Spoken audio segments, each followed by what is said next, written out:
There may still be things that couples don't understand about each other, even after 40 years of marriage. I must be really lucky that my husband decided to bring up divorce on the day of his retirement. My name is Diane, I am 65 years old.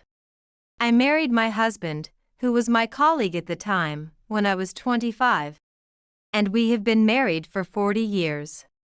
Our daughter Ashley is 35 years old. She married 8 years ago, moved out, and started her own family. So now, I'm living with my husband, just the two of us. The life of an old couple just continues with unchanging days. But I think it's not bad to spend such mundane days. My husband is about to retire soon, and it would be nice if we could enjoy a relaxed life together. That's what I thought. My husband is somewhat old-fashioned but gentle and quiet. Married for 40 years. I believe I have done my duty well as a good wife who follows her husband. I quit my job when I got married and lived modestly as a homemaker. That was normal at the time, and I never felt strange about this life continuing forever. It felt natural and almost like a duty to me to follow and trust my husband. It was because I loved him. Perhaps that's why I noticed that my husband was gradually changing. The small discomfort started one holiday. My husband, who was about to silently go out early in the morning, was there. "Oh, are you going out?" Yeah. So early in the morning? Do you have some appointments?" "No, I'm just going for a walk." "I see. Your breakfast?" "It's ready in the kitchen." "Don't need it. I'll be home late." He seemed hurried as he left the house. Normally, he spends holidays at home watching movies or reading. It was odd for him to dress up and leave at 8 a.m. Maybe he just wanted a change of scenery by going out alone. That's how I convinced myself at that time. However, after that, my husband often went out on holidays and returned late at night. He would leave early and not return until after midnight. The last bus had long passed. Where could he possibly be, and what could he be doing? "Are you going out again?" "Recently, it's been frequent." "Yeah. Coming home late today as well?" "Your dinner?" "Don't need it." His responses were curt. Moreover, he became colder towards me day by day.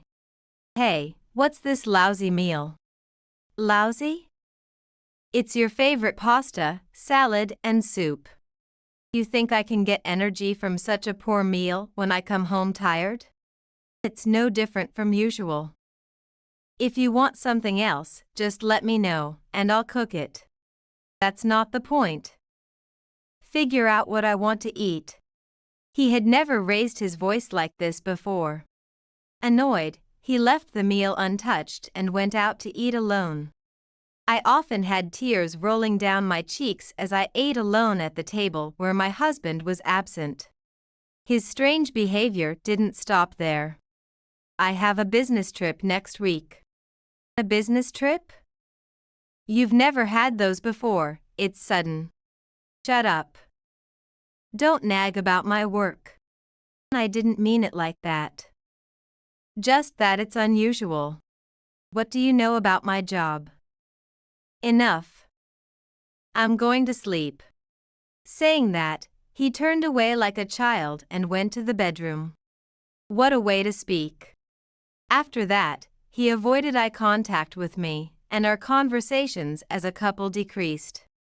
I tried to communicate several times by cooking his favorite dishes or giving him novels he might like, but in vain. "Hey, is anything wrong lately? You seem different. Being with you is just painful now." His words cut sharply through me, and the gap between my husband and me kept widening. Then one day, "Hello, oh, isn't this Ashley? How are you doing?" I received a rare call from my daughter. This might sound strange, "But Mom, how have you been with Dad lately?" Her tone was serious. "Why bring that up all of a sudden?" "Well, it's hard to say, but Peter saw it. He saw Dad walking with a young woman. Peter is Ashley's husband." I recalled that my husband and Peter worked near each other. Has Dad been acting differently lately? Remembering my husband's treatment brought me pain. He wasn't the kind of person to be overly domineering or to say unpleasant things. But he had become a completely different person in recent months. Unable to bear his behavior and attitude any longer, I decided to confide everything to my daughter. "That's awful. You should have told me if you were suffering." "I can't show our daughter that we are not getting along, can I?" "What are you talking about?" "If you keep worrying by yourself, you'll eventually collapse from stress." Those words made me realize something. Indeed, I had been unable to sleep well at night recently, and my appetite had also decreased. Stress was already eating away at me. "Ashley, thank you. Don't mention it. Besides, Dad seems pretty suspicious. Should we look into it?" At Ashley's suggestion, I hired a detective agency to investigate my husband. In my heart, I was praying. I hoped that it was all a misunderstanding. I hoped that my husband was not betraying me. However, the results were starkly clear. He was having an affair with a woman 30 years younger than himself. The affair started at a bar he went to for socializing. He seems to have started dating a woman working there about 3 months ago. This coincided with the time I started noticing changes in my husband. So that was what was going on. The thought of my husband committing infidelity with a woman the same age as our daughter made him seem like a disgusting creature. After disparaging and hurting me, he was enjoying himself. Unforgivable. To betray a wife who has been with him for 40 years. Anger was bubbling up more than tears. This ignited the fuse of my revenge. First, I focused on gathering evidence before getting a divorce. If I could solidify the evidence, he would have no way to deny it. Might as well milk him for alimony while I'm at it. Thinking this gave me a bit of energy. Right. I should just divorce such a man quickly and enjoy my freedom alone. Under the radar, I had already contacted a lawyer and started preparing the documents for the divorce and alimony claims, as my husband's retirement day was approaching. Perhaps I should show some appreciation on his retirement day, after all. But somewhere inside, I couldn't genuinely say well done. I am grateful that he supported me all these years. But how can I pamper a husband who has betrayed his wife of 40 years? When I discussed this dilemma with my daughter, she said, "Why don't you just hand him the divorce papers on his retirement day? That would be quite refreshing, wouldn't it?" Indeed, that might make for a neat ending. Can I also be present during that discussion? What? You too, Ashley? Why? Why? Because I can't forgive Dad, obviously. You're not alone, Mom. Ashley, thank you. Thus, I decided to have my daughter with me when discussing the divorce. With my husband on his retirement day. On the day of his retirement, he made a brief round of greetings and returned home by noon. His overly confident and accomplished demeanor was somewhat troubling. "What, Ashley's here too?" "Yeah, I am." My daughter responded curtly to my husband. However, he seemed not to mind and immediately addressed me upon his return. "Diane, there's something I need to talk about." "All right, what is it?" It had been a long time since we had a conversation that felt like a real couple's talk. Thinking about it suddenly made me feel wistful. What was my 40 years all about? I have found a woman I love. I no longer need you. I'll give you $100,000, so please get out of this house. Excuse me? I'm giving you money. So disappear from my sight. Don't make me repeat myself. I'm going to live here with her, a younger and better woman than you. That's when my daughter interjected. Wait, Dad, what are you saying? It's none of your business, shut up. It is my business. You can't just decide something like that on your own. The two of them began arguing. I just sighed. Inside, I was giving a fist pump. My husband had brought up the topic I was going to initiate. How convenient was this? So, you want a divorce, right? Yeah, that's right. Then can you explain it to me once more in detail? Well, I suppose. With that, my husband began to talk at length about his affair, how they loved each other, and how he planned to marry her as soon as he got a divorce. Having him spill everything made it easier for me to proceed. After hearing it all, I said, I see. So, you admit to adultery, then? Adultery? That's a bit dramatic. Is an old woman like you jealous? Jealousy has nothing to do with it. You just admitted to having a relationship with another woman while still married to me, didn't you? Fine, if that's how you want it. Then I will be claiming alimony for that adultery. I showed my husband the documents prepared by the lawyer, but he seemed unconcerned. I'll pay as much as it takes. I'm getting a retirement payment of $200,000. Wow, that's impressive. Right? I've dedicated over 40 years to the company. It's only natural. So that was why he was so willing to throw money around. Certainly, if someone gets a large sum like $200,000, it might make them feel more generous. Now, you need to move out of this house. Huh? You know, this house belongs to me, right? What? Suddenly, his expression turned to panic. So, this house was inherited from my parents. Why should I be the one to leave? Oh, well. It seems he had completely forgotten that the house was in my name. How can you forget something that important? Our daughter said that, but my husband was completely dazed. Well, I agree to the divorce. I was thinking of bringing it up myself, so this works out perfectly. Next to the documents for alimony, I placed the already filled out divorce papers. No, wait. Let's calm down. The divorce was a joke, just a joke. Was that supposed to be some kind of bad joke? It's truly lame. A joke? It was a surprise. I wanted to surprise you. The pathetic husband, sweating profusely, was desperately trying to cover up, but it was too late. A surprise? Oh, how delightful. So, are there going to be a diamond ring and luxury cruise tickets coming next? Along with a bouquet? Come on, show me now, quickly. No, well. What about the affair? Didn't you say you were going to live together in this house? Starting tomorrow, a young woman will move in. Aren't you happy about that surprise? I've never heard of such a surprise. What? Oh, that was a lie too. You understand it was a joke, right? We've been married for 40 years.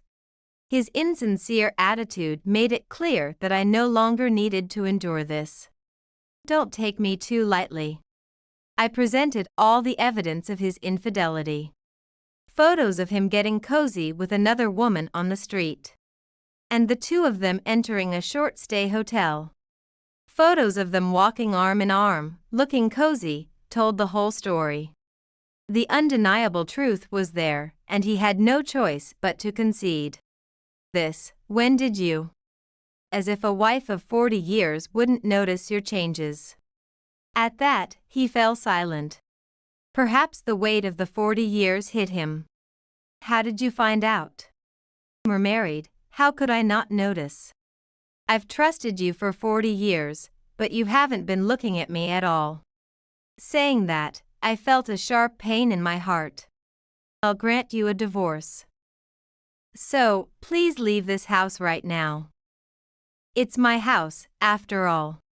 Right now? Yes. I'm not naive enough to let a stranger live here, let alone a betrayer. Wait, isn't this a bit hasty to just divorce like this? What are you talking about? Weren't you the one who brought it up first? That was.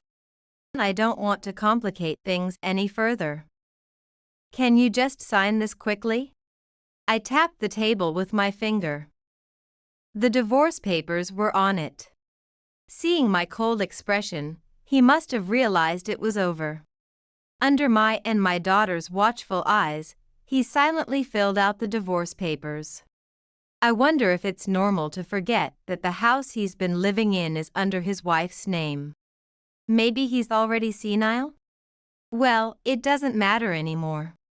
After that, my husband and I officially divorced.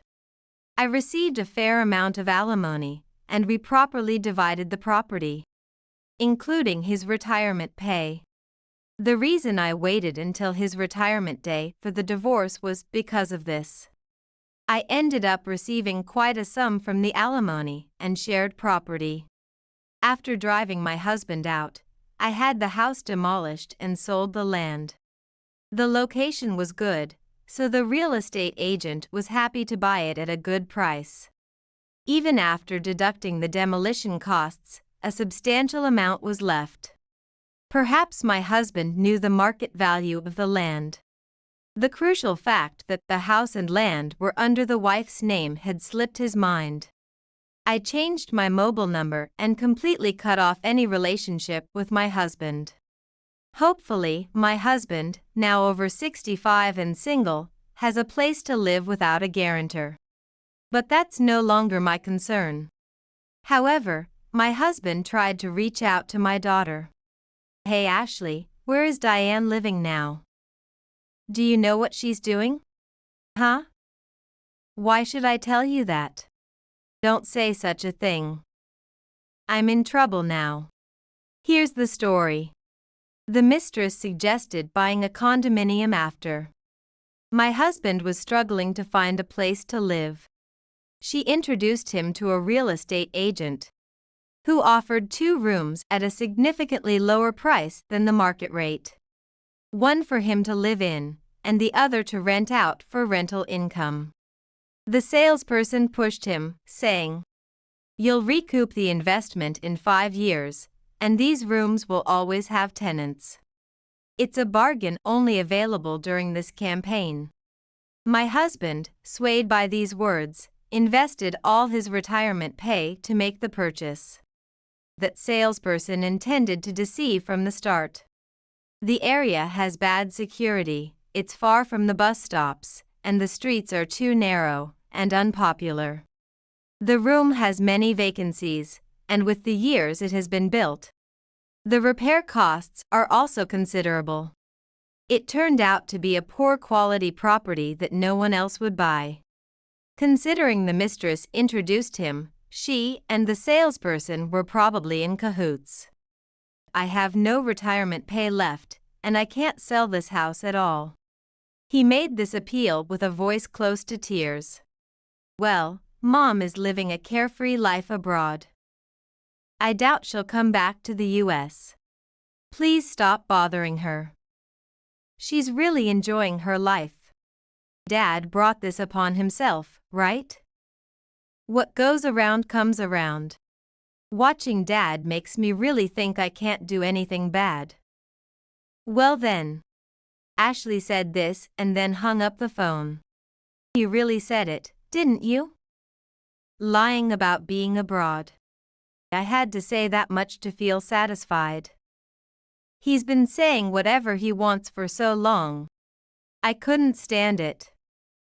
Maybe now he won't contact us anymore. Thank you. I feel relieved. No problem. Ashley said this as she poured coffee into my empty cup. Mom, what will you do now? I plan to live freely on my own. Diane, why don't you come stay with us?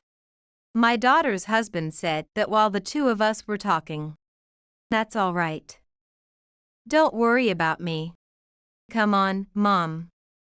My husband even says it would be better if you did. Yes, I really don't mind at all. But I don't want to be a burden to a young couple. What are you talking about? Mom, there's no need for reservations between families. My daughter gripped my hand tightly. I thought I had long since run out of tears, but before I knew it, they were streaming down my cheeks. Thank you. Mom, you're still young. You have to enjoy the life ahead of you. A new chapter in life has just begun. The kindness of my daughter and son-in-law touched my heart deeply, warming it gently.